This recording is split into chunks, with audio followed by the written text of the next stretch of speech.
sometimes I think the older generation of chefs, because I work with a lot of, that older generation still, and they're like, oh, these kids are so soft. And yeah, maybe they are a little bit softer, but I think that having the quality of life is important in a kitchen, and you're going to keep really good people, and restaurateurs are realizing that. Like, yes, we need to have this.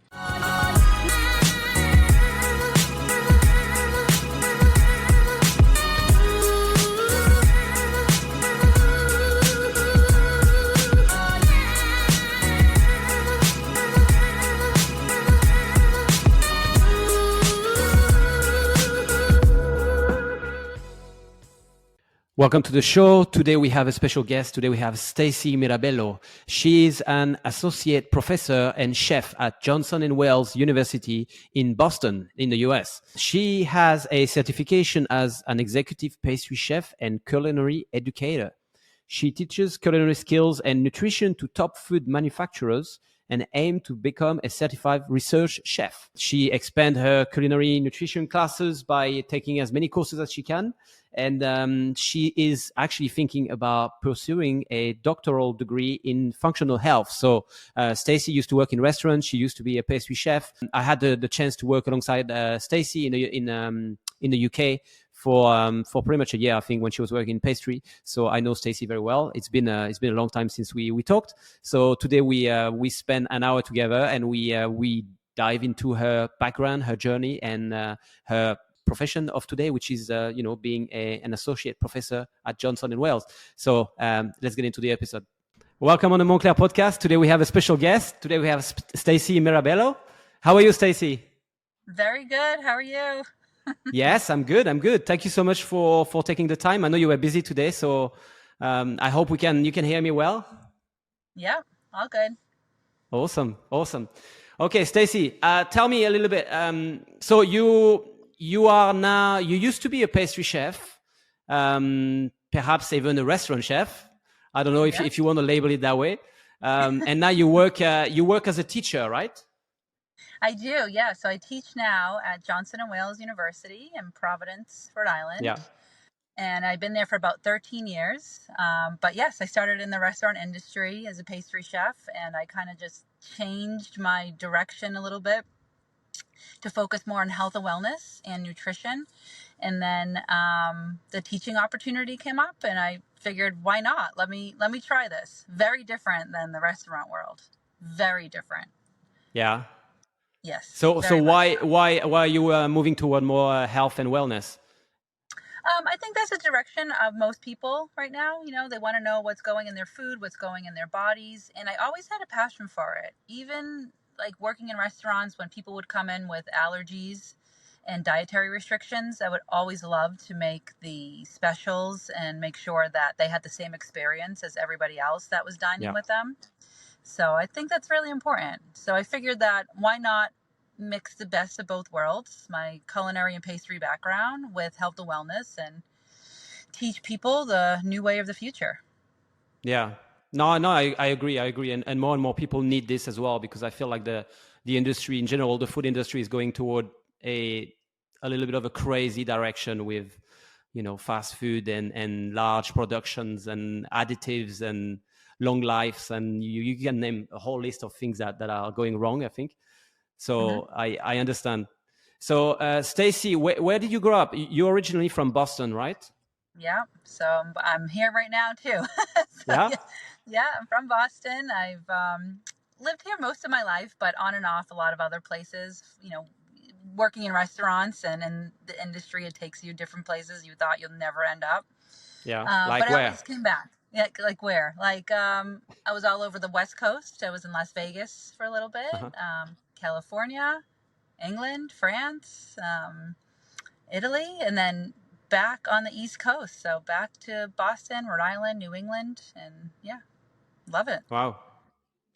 So Boston, any fancy high-end restaurant around there, or what made you travel the world and go toward different restaurant and different cooking style? Well, I have to tell you. So do people know that we worked together at some point? Well, maybe we should address that. Now they do. So when I came back from the Waterside Inn, I was looking Yeah. for that fine dining experience, right? I was looking to fill that void of that fast-paced environment, that quality of food, the quality of service. And in Boston, there really isn't that much. You know, there's a lot of fine dining restaurants, but there's not that level of service that you get, obviously, from a Michelin starred restaurant. So yes, there are restaurants that are really nice and high end, but no, that's not the same level of service and food as you see in Michelin and other parts of the country. But I have to tell you Yeah. that the food is very unpretentious in Boston. There's so many diverse restaurants and people here, so you get a lot of really great restaurants from like Chinatown. You have Cantonese, you have Japanese cooking, and then you can go to a different part of the city, and you can have like Ecuadorian cuisine or Peruvian cuisine. And it's just really, really delicious food that is made with love. Yeah. And So, so to go back to England where we met, that mhm. was a free Michelin star restaurant. What brought you there? Because I know at the time they were doing exchanges with students from Johnson and Wales, right? The Yeah. university.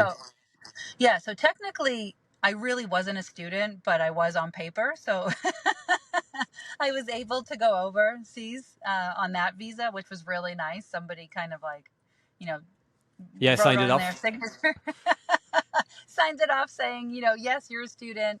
Yes, take the advantage, take this visa and go over. But I had the passion and the drive and desire to want more and to work in more fine dining restaurants. So the opportunity came up for like I think 2 weeks before I knew I was going, Yeah. and the opportunity came up, and I'm like, yeah, sure, all right, packed all my stuff and just went, and left. I really didn't know much, and I thought that, oh, it's England, they're gonna speak English. No, in that kitchen, in that kitchen, no, No, there was no, mostly French. mostly French, a little Italian, but like all French. So Yeah. I had to learn quick, which I spoke no French. So Don't worry, because these guys and me, including me, a lot of us did not speak any English, so it's perfect. We're on the yeah. same level. We just don't understand each other. No. But I feel like, we all got along really well. You pick it up. It's food, right? We all share the same Yeah, language when we talk about food and around food. So it worked out yeah, really well. yeah. And did you know what kind of restaurant this was going to be? Because you said there was nothing like this. Were you already aware of this incredible world of the 3 stars and this super high Yeah. level? I mean, I was just because of like cookbooks that I read and people that I surrounded myself with who were passionate about food. But I didn't know what it was like to work in a place like that, because I worked in restaurants and they were fine dining, but they weren't to that level of service Yeah, or food quality. So it was definitely a great experience, something I'll never regret doing that. And I yeah. always strive for perfection myself as a chef, and lessons I learned in that kitchen, I still take with me. And that was like over 10 years ago now. So, Yeah, you can add a little bit more than that. mhm. A little bit more than 10 years. A little bit more. Yeah. Yeah, yeah, yeah, 2007. yeah. So Yeah. after the roadside in Stacy, what did you do? Did you continue in the world of Michelin restaurant, or what did I you decide to do tried. afterward? Well, I Yeah, came back to New England, and because I kind of I left a house in Rhode Island before I went. Like I said, I only knew 2 weeks before I was going. yeah, So I had to come home. I had to get my stuff. I had to gather myself, and I stayed in Rhode Island. And there was a restaurant called the Spiced Pear. So it was a 4 diamond. It wasn't Michelin because there's no Michelin over here.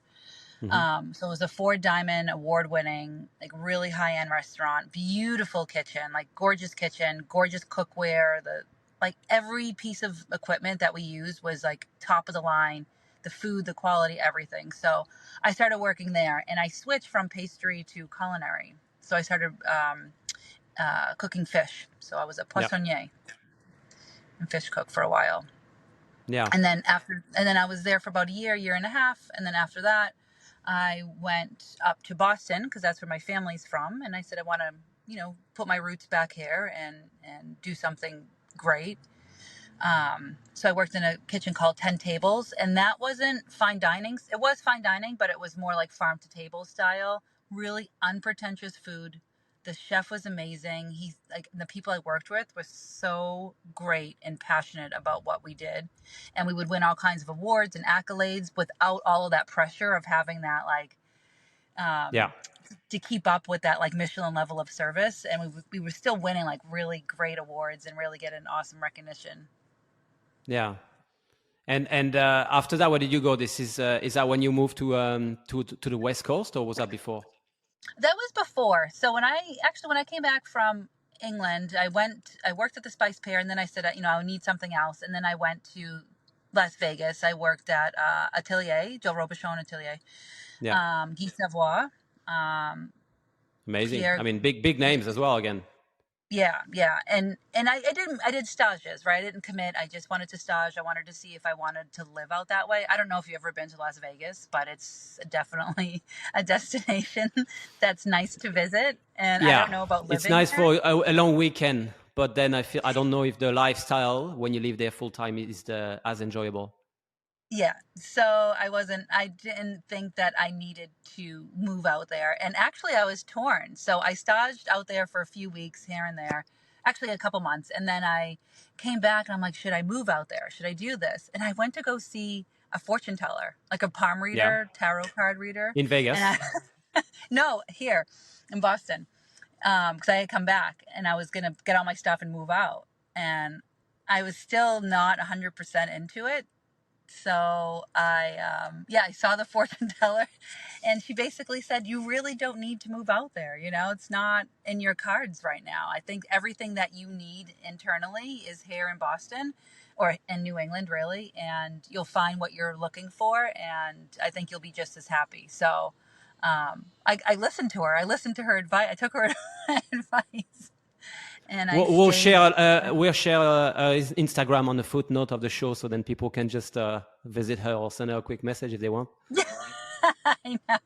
I know, right? She was my destiny, I guess. But no, it was great. And I'm happy with my choices. So then I came back to the New England, the Boston area, and I worked at 10 Tables. Then I left there. I became a pastry chef again in a restaurant called Radius, really high end, and I hated it. I hated the person I worked for. I hated the people I worked with. They were just there because of the name. They didn't have the love and the passion for food Okay. like I've Yeah. experienced before. And at that level and that age, like I was probably like 27, 26, 27. And I was like, no, I don't want to do this. Like I want to do something for me. I want to be happy. I want to be happy about the food that I'm putting out. And I just wasn't good there. So then the teaching opportunity came up, and I figured, like, well, let me give it a try. Let me try it. I went for it and I got the job, but then I said, I'm not ready yet to go teach. So I passed it up, and I had Yeah. all these people calling me from the school. Like, what are you crazy? Like, basically, what are you, stupid? Like, take this job. You can't get this job until somebody dies or, retires. That's the only way you can get into this job. Like, take it. And I said, I'm not ready. I'm just not ready to do it. So I What passed did it you up. think? What did you think you were not ready? And I wasn't ready because I wasn't ready to give up my restaurant life. I feel like I wanted more time in the industry to prove myself, to make a name for myself, which I did, in the New England area, and it was great. So I wasn't ready, and I ended up working at this little restaurant called Bergamot, farm to table restaurant. It was in Somerville, Mass, which is just outside of Boston.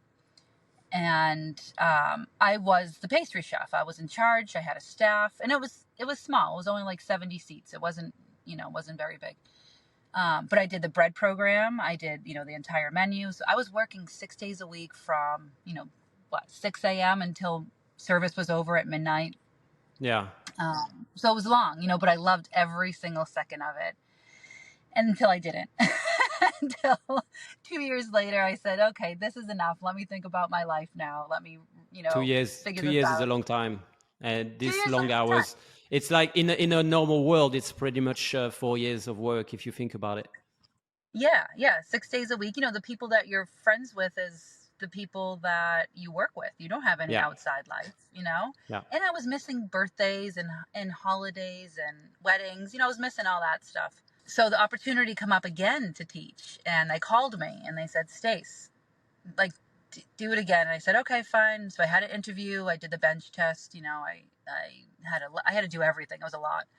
And then I got the job, and I said, okay, this is it. This is, I'm in, I'm all in. So I did it. So I made the switch, and that was great. And that When was you about say when you 12 years say ago. when you say that was a lot, so what kind of test do they do to let you as a professor or as a So teacher? it's similar to like taking any kind of like master certification. So if you become like a certified master chef, pastry chef, it's a similar bench test. So for this one, they wanted me to do like, you know, 2 different cakes, like a birthday style cake and a wedding cake. And then I had to do plated desserts, one hot, one cold. I had to do mignardises. And then I had to give a lecture on a topic that was randomly chosen by them. So I had to create slide decks, present Yeah. it not even to students, present it to like who are now my colleagues. So that is terrifying to present it to a professional audience, you What know, was the and topic? What was the topic that you got offered or you got chosen? ice cream. Well, I mean, this is right up your alley, right? Yes. So it was great. It went well. However, funny story. Well, it's funny now. So one of the chefs on the bench test committee, she's allergic to cinnamon. I had no idea. So in the middle of my bench test, after I presented my hot dish, and I did a chocolate moelleux, and I put a little bit of cinnamon inside of it just to give it a little different flavor. Yeah. All of a sudden, another chef runs into my kitchen and goes, Stacy, what is there cinnamon in there? Yeah, the cinnamon. Lumi is having a severe allergy attack. You have to stop what you're doing. Like, stop what you're doing. We have to stop this bench test. Like, basically, she was going to die. She was going to go into anaphylactic shock, like, because of the cinnamon. Oh my Um, God. oh my God, it's right. So here I am putting like my, 3 days of my blood, sweat, and tears into this presentation. I'm in the home stretch and I'm about to kill someone, you know? So it was an awful experience, an awful like feeling inside, of course. And she got it under control. She got her EpiPen, like she got that under control, and then she kind of removed herself from it, and I continued on with the rest of the Did, presentation, and it was crazy. most important question, did she like the dessert before the reaction? She did, and now you know what? We're like best of friends, and we laugh. And This was my next question. I'm sure this usually what happened. First you try to yeah, kill them, then you love them. then we let yes. So now we joke about it with our both of our dark sense of twisted humor. Yeah, So, Stacy, you're not just a teacher; you're an associate professor. Is that yeah. just a fancy name for teacher in on your side of the Atlantic, or is it like another level of that you've reached? That's it. Yeah, it's another level. So at the university, you can get there's 4 promotional ranks. So I'm at the 3rd promotional rank right now. So you get ranks throughout. One, you have to be there every 4 years. You go up for promotion, but you have to have a certain qualifications. So the first level is from instructor to associate. No, instructor to assistant Yeah. chef. That's what it is. So that's just like, maybe you did a couple of classes, maybe you have some certifications, and that's it. Then the next level, the second to the 3rd level, is where you have to have a master's degree. So I went back to school and got a master's degree at Boston University, and you have to have an executive certification. So I have a certified executive pastry chef certification through the American Culinary Federation, the ACF. So I had to do all those things, which were, time consuming and a lot of work, a lot of money, a lot of Yeah. energy to get to the associate professor rank. So now I'm toying around with a doctorate in like functional health, functional medicine. Hmm. And then I can get to full professor, which is good. So every bump in, ranking, obviously the money is better. Yeah. The money is great. I mean, the So work is harder as well because you got to get that level. It's not just handed over to you. nope. No, it's a lot of work. So a lot of time. And then we create and develop these dossiers of basically every 3 years of our lives. So the dossier ends up being about 200 to 300 pages of just accomplishments and opportunities that we've done throughout those years. When you speak about accomplishments, do you beside your work at the university, do you also work in kitchen or in pastry on the side or for special Yeah. events, or are you allowed? Yeah, I'm allowed. Yep, our contract doesn't pinhole us, which is amazing because most culinary schools you either are hired as an adjunct, so part-time professor or lecturer, or full-time. So with us, we're full-time. I get paid all year round, which is great, but my contractual Yeah. obligation is only from September to May. Okay. So it allows me to do other things. So I do a ton of other things. I do a lot of research and development and product development for better for you foods. I Yeah. also teach down in, well, I can't really say where, but I do a lot of corporate trainings Yeah. for food scientists and food technologists that, they're the ones manufacturing and developing food for the American market. So I go down and I teach them nutrition. I teach them about culinary, like, helpful culinary and cooking techniques and pastry techniques, in hopes that they apply them to their jobs and then create and develop better for you foods. So I do a lot of that. So I work not necessarily in the industry of restaurants and things. Here and there I will, if somebody needs coverage or they say, Stace, can you, come in and help out with this dinner or that dinner? I do it, and I like it when I do it for a night or two. But then Yeah. I say, I'm glad that that's behind me, but I'm glad for the experience too, Yeah. No. This is a very, very interesting path. Do you miss the life of restaurants since you're still Sometimes. doing it a little bit, or are you Yeah. enjoying the life you have now? Well, I miss the creativity, the putting art on a plate. That's what I miss, Yeah. I miss sometimes because of how we work in our kitchens at school. We're kind of separate from our colleagues. We go into our kitchen. It starts at 7 a.m. or 1:30, depending on your schedule. And we're in our kitchen with our students. And our students are new. They don't really have that connection and passion for food, Yeah. like we did working in restaurants. So I miss that sometimes. I do miss that, sharing the love of, the quality and level of food and the artistry of the food. And do you think so you just mentioned it now, but I just want to dive a little bit more into it. Like, do you think is there still young people that are passionate and are interested in learning about food? Yeah, there are some, definitely some. So the people that I teach, the population I teach, are more, focused on health and nutrition and wellness and developing better for you products. But once in a while, the other programs, I'll go in and I'll just hang out for the day just to see what they're doing. And those students, they're excited. They're excited about food. They're excited about, making people happy with what they're putting on a plate. So, yeah, they're out there. Yeah. Okay. Stacy, why did you become a chef or a pastry chef in the first place? You could have done anything, right? I could have, yeah. I know people And that's ask my me next questions. question. That's my next Yeah, question. What would you have done if you I didn't would. start in a kitchen? I think I would be like a rock star. Like I would be like a music, some sort of musician. Yeah. Yeah, I think so. I love that. I don't know, just that non-normal life, right? Like this, Yeah. that you just go out, you make people happy with some kind of art. Yeah. So I would do something like that. But it's really hard to think about because I've just always loved food. I've always loved food.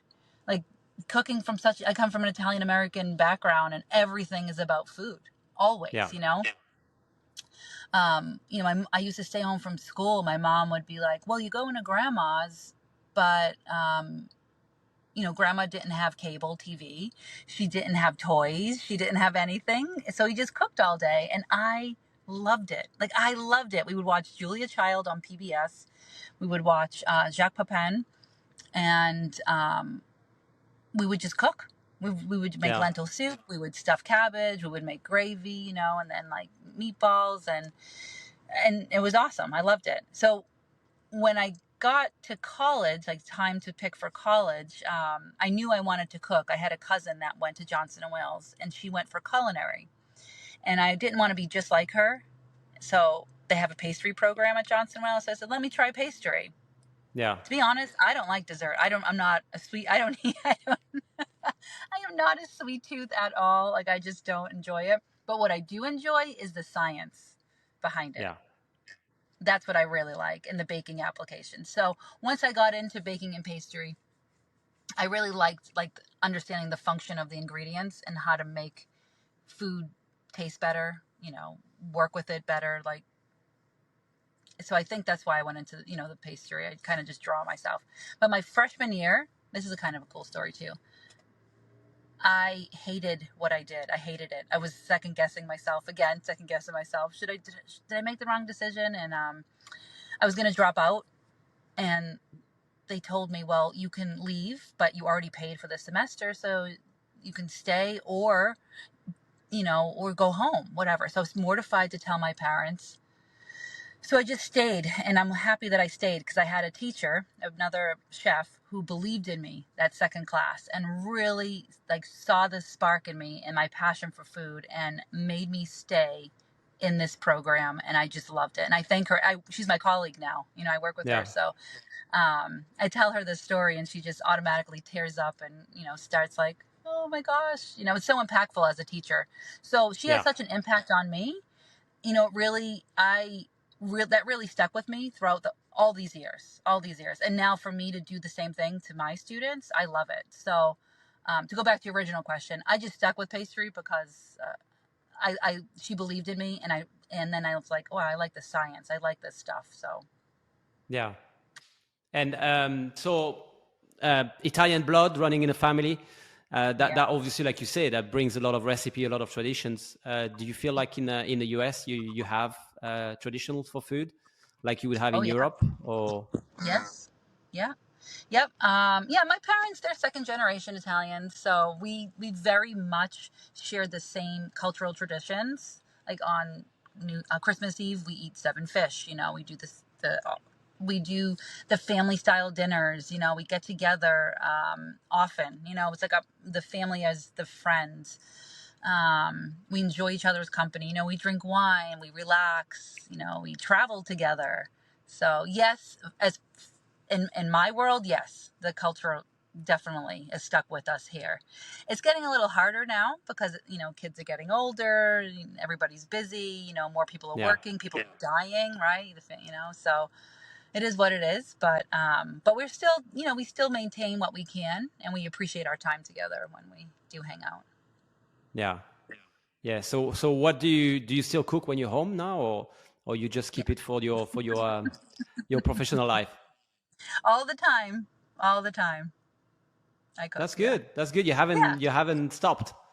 No. What about you? Do you cook at home? Yeah, but depends. I also really, I really enjoy going out to restaurants. Mm-hmm. I really enjoy when other people cook for me because I feel like I spend so many hours doing it that now it's my turn. Mm-hmm. True, but sometimes I feel like, I go out and I say, man, I could make this so much better at home. Yes, of course. Yeah, that's definitely one problem. But I have learned to turn it off. Otherwise, there's no enjoyment. Otherwise, I just go out and I'm, it's not even worth it. It's fun. It is fun. I enjoy it. I do like it. People come over all the time. I always have company over the house, and we eat together. Share stories, laugh. It's fun. So, Stacy, do you would you recommend anyone if you got like young friends or people that are thinking about getting into the hospitality industry? What do you say to them? Would you say like, yes, go ahead, or would you say, maybe choose something else? Yeah, no, because it is a hard industry. Yeah, for sure. I say yes, go ahead. And I think the industry as a whole is changing, right? People are getting paid better, right? They're getting appreciated for the time that they're spending there. Which makes me a little bit pissed off because we spend so much time and energy getting paid nothing. But maybe we work toward this, and then this is the the fruit of our labor. maybe I would like to This is look our at it like gift. that. Yeah, okay, I like that. Yeah, but I do, I do see students, I do see the younger generation, that they're excited. And we do need people that are, good at what they do. Because, like you just said, you enjoy going out to eat. I love to travel. You enjoy good hospitality. It's appreciative, right? It makes you feel good when people feel good about their choices that they made, right? Like if you go to a Ritz-Carlton or somewhere, right? You feel good that you're there and they're making you feel good. It's one of those things that they're happy to work for you. They're happy to, wait on you. They're happy to cater to you. And you appreciate it so much more. Like I appreciate it so much more because Yeah. we understand, right? We're in this business. So for the younger generation, it's hard. It's hard sometimes to get them interested, but I do encourage it. And because I work with so many different personalities, you can see the students, you can kind of see who's in it to be in the hospitality business and who's cut for it and who's not. So the ones that aren't necessarily like cut out for it, I may say, why don't you try to be a research and development chef? You're not in the Yeah. forefront. You're kind of in the backgrounds, but you're still making an impact on the, way people eat. So I kind of play towards whoever I'm talking to, Yeah. about going into the industry. Yeah. And you just mentioned R&D chefs. Is there many Yes. many jobs for such chefs? Yes. Oh, yeah. Yep. Yep. And this is a whole new world I'm getting into for the past like 7-ish years. I started diving into that world because you can make such an impact but you're not in the forefront, right? You're not in the limelight. You're just developing food, and then one day I'll just, oh wow, I developed that, and it's on, on a shelf in the grocery store or something, And you get no which is credit for it. no. Self gratification though, it's like it's a Yeah. small win for certain things. So But um how do you find these kind of jobs? they come about, they come around. So I started working, how did I get into this? Just for me doing different events. So I teach regularly at this conference every year in Western Mass, and it brings a lot of people internationally to this one place. And just over the years, talking to people, networking, What's the you name of the know, conference?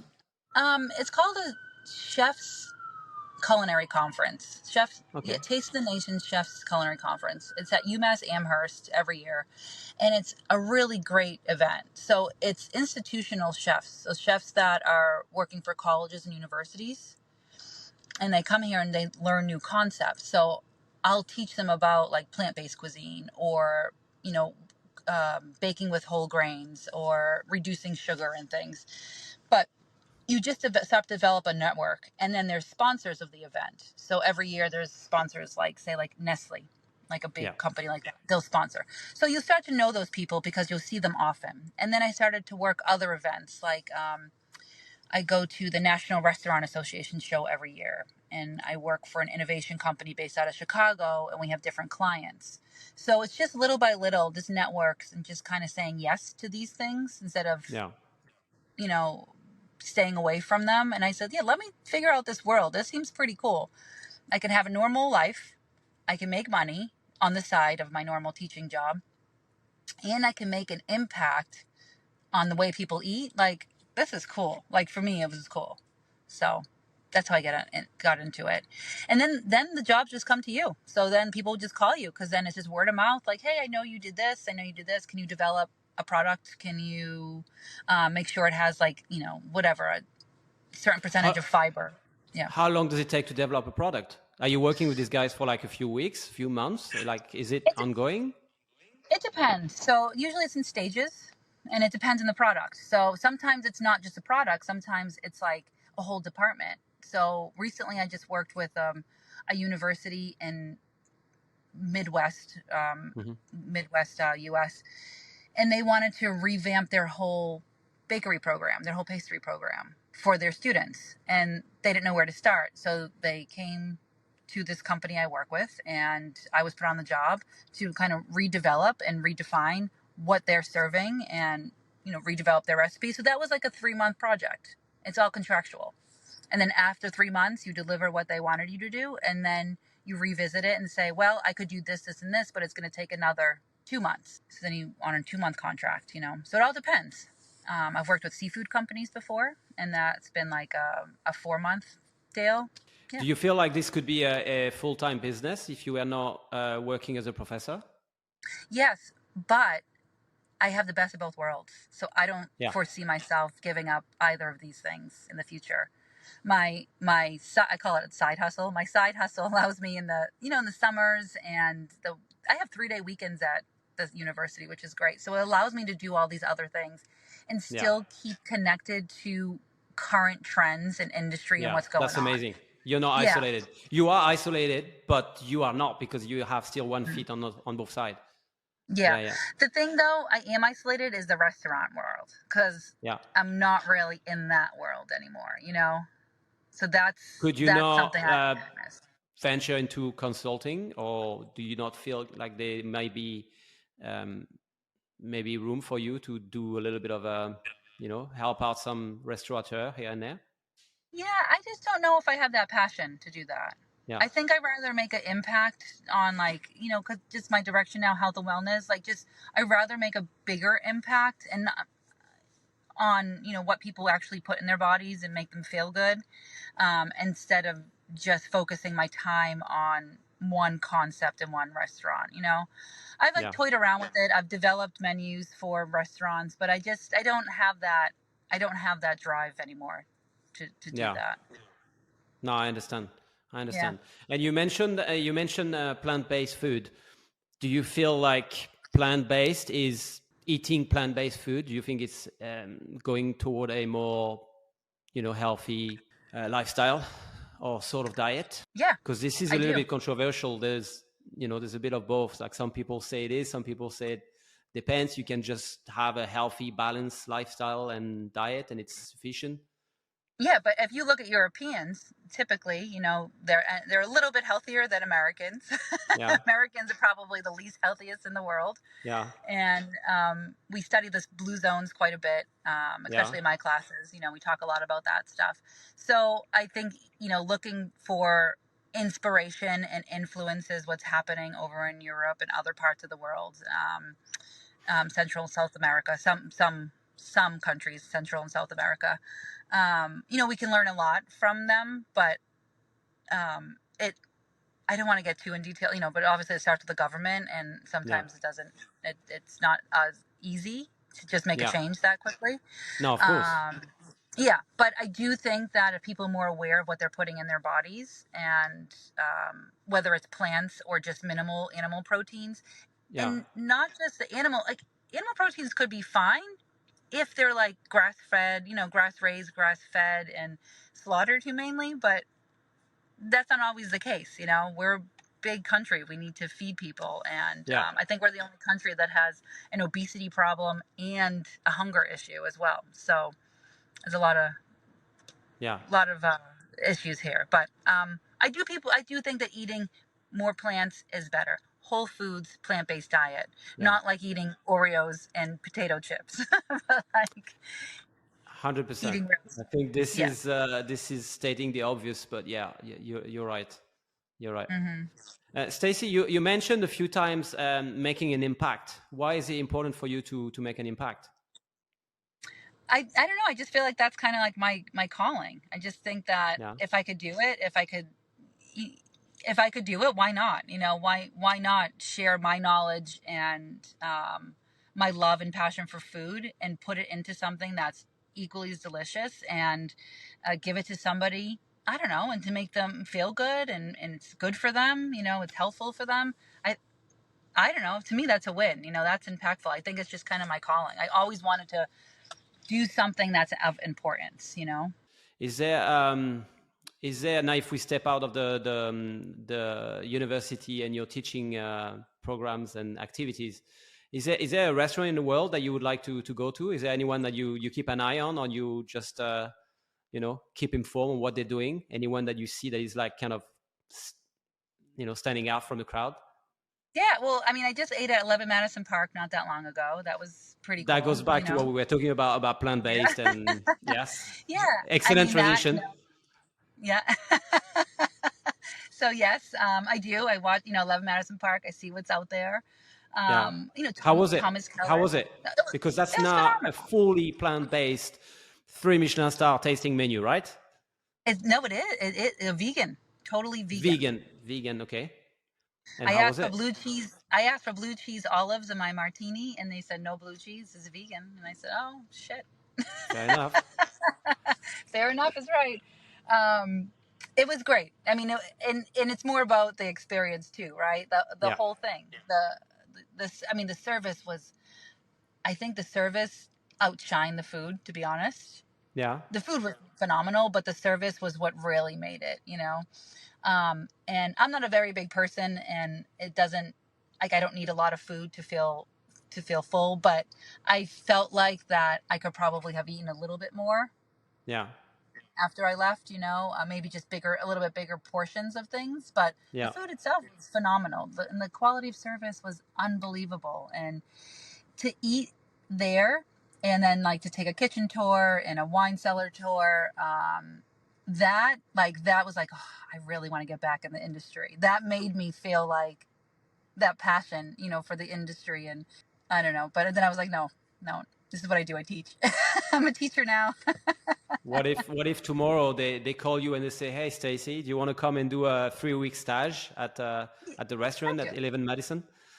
Yeah, I You would do do it. it? 3 weeks. Yeah. Yeah. If I had an end time. Yeah. Yeah. 6 weeks? I could do 6 weeks too. Yeah. But I don't think any more than that. Yeah. Yeah. Any other place that you've been looking at or that you wish you could go and eat?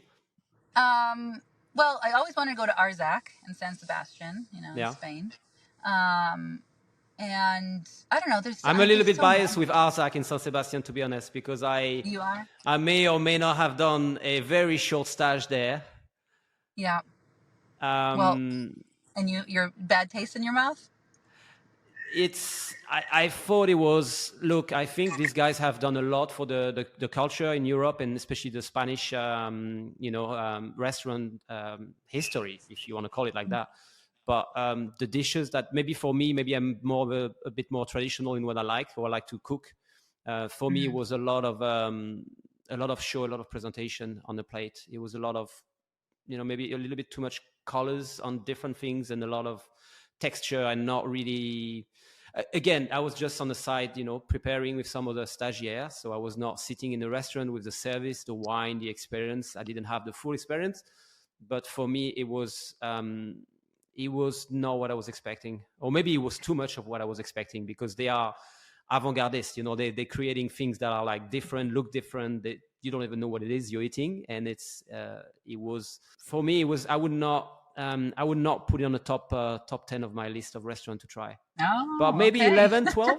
Because like I said, I haven't actually tried the food, so I cannot say. I mean, this guy's been there for a long time. They have 3 Michelin star. They have been awarded so many things. Yeah.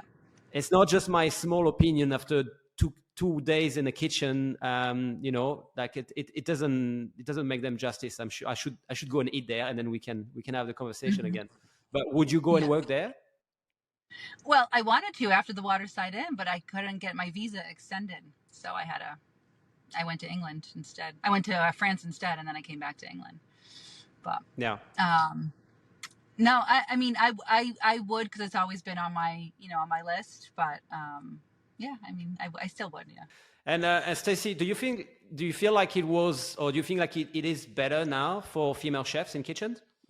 Yeah. Oh, Did yes, you for ever did sure. you ever suffer from that, or did you feel like you have to, just push harder Um, than other guys to get respect? Or I don't think like because my skill level, I'm always very confident in my skill level. Like I feel yeah, very confident in the kitchen. I always have felt very confident in the kitchen, and it's not so much about I guess proving myself. I think it's more of like the harassment that you get that comes along with being a female in the kitchen.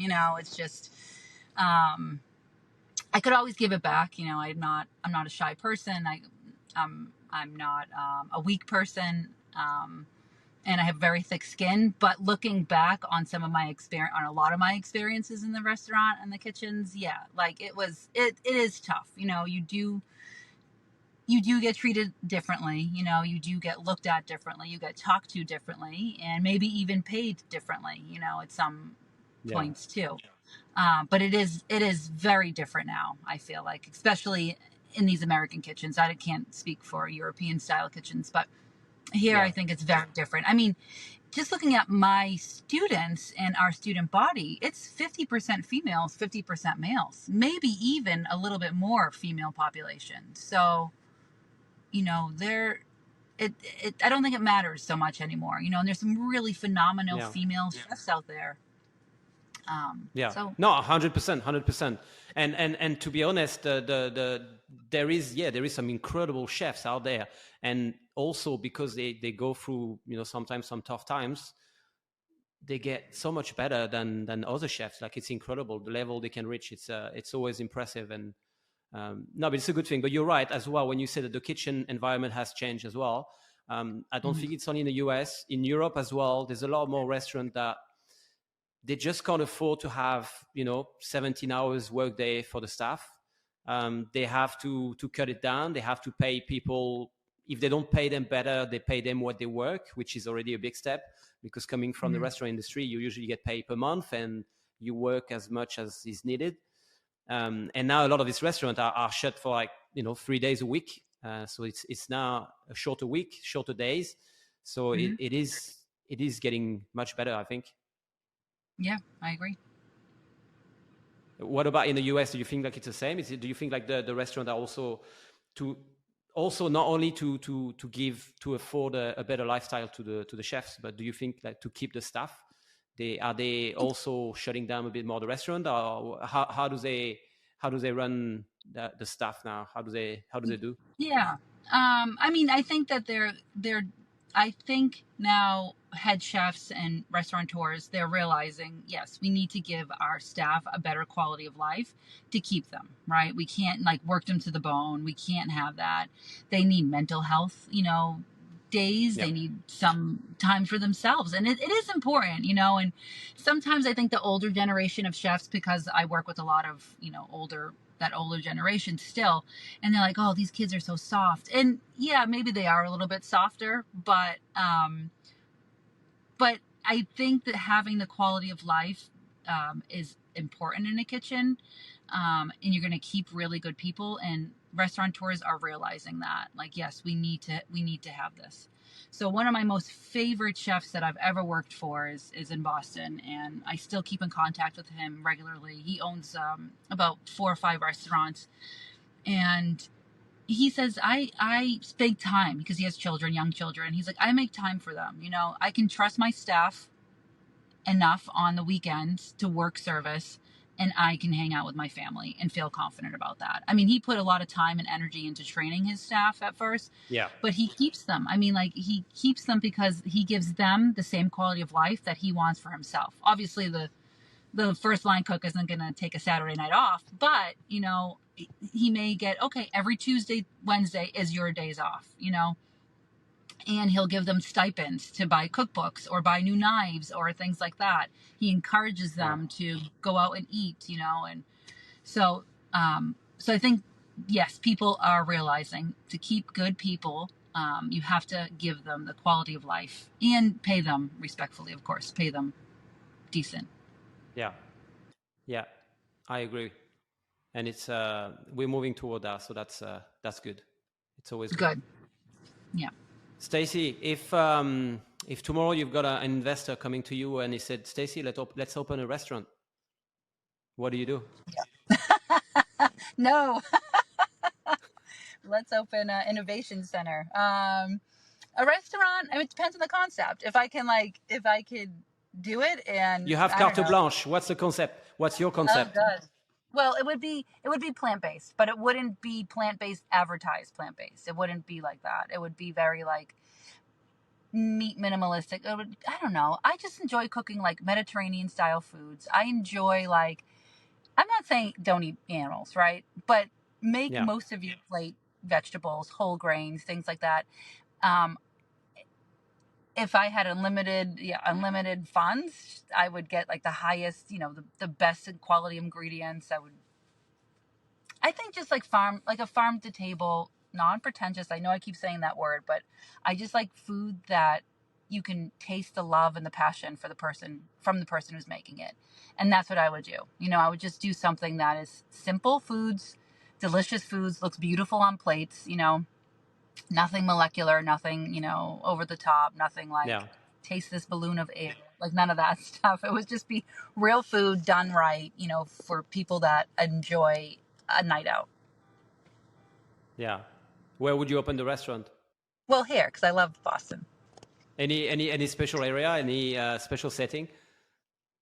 Well, I'm really close to the beach. I love the beach. I mean, I'm pretty tan right now, but I've been at the beach all summer long, which is another reason why I love my teaching schedule, because I can have this awesome quality of life and do things outside. Yeah. But somewhere on the beach, there's a place called like Marblehead or Gloucester, Rockport. So somewhere on the ocean, near the ocean. Yeah. Awesome. Yeah. All right, Stacy, if you could give one advice to yourself, to the young pastry chef Stacy, what would you say? I think about that often. Yeah. I don't know. I don't really like regret anything. I think what I would say to myself is find your path earlier on. Because I said yes to a lot of things, just to do them, just like, oh, it's great money, it's quick money, or Yeah. what a cool experience, but it didn't really add value to my profession. I think I would But just you only find found it out about this after doing it, so perhaps it yeah, was worth doing it. yeah, that's how I look at it too, But if I could go back in time, I think I would find like the bridging the gap between health and wellness and like pastry and food a little bit earlier on. Yeah. But I'm not mad at any of my past. I love my path. I think it's great. I mean, I think it makes me who I am, and what No, I it's bring. just it could also be simply an advice of something you've learned now that you Yeah. wish, oh, I wish I knew that 10 years, 15 years ago, Yeah. Oh, I wish. You know what I wish is that I didn't curdle my white chocolate sauce when I applied for a 4-year scholarship to the university. I curdled my white chocolate sauce, and I knew exactly why it happened, like after it happened, after the fact, later on in life. Everything happened for a reason, right? It did. It did. Yeah, it did. But yeah, no, I don't know. I like my path. My advice would just be like, I don't know, keep on keeping on, maybe say no to more things and enjoy life a little bit Yeah. more. Be more later on. selective. Yeah, more selective. Yeah. Yeah. All right, Stacy, we're reaching the end of the pod. One last question: if I give you an hour with anyone in the world, past or present, No. who do you choose and what do you talk about? I think Anthony Bourdain. He was always my. I looked up to him a lot, and I looked up to how he was and how real he was. I would love to sit with him and just hear his stories. Because when you read his books and you could hear his voice, but I would just love to just sit with Yeah. him and listen to his experiences, in real time. Yeah. Yeah, I understand. It's such a cool guy, and he's got this rock star vibe as well that you mentioned Yeah. before. So, Yeah. all right, Stacy, thank you so much for the time. What are you up to today? Well, like I said, that's why I look like this. I painted my parents' kitchen. I was painting the kitchen today. I paint all my hair. And now I'm just going to go home and probably think about what's for dinner. So it's about 4:00. What time is it Awesome. there? For me, it's almost 10 o'clock, 10 Oh my p.m. goodness. I know. Thanks for opening up more times. I'm like, fucking 4 a.m. I'm not going to get up at 4 a.m. I know, but that's why I did it, because obviously I gotta be a bit flexible if I want to have people like you from the US that, if I want to get an hour of your time, I got to choose, open up some more time. So no, Thank you so much, Stacy. It was a pleasure to have you. It's been a while. Mm-hmm. Next time we'll catch up in real life, perhaps. Yes, definitely will. All right. Thanks for having me. Thank you, Stacy. Okay. Thanks. Take care. Ciao, ciao. All right. Bye.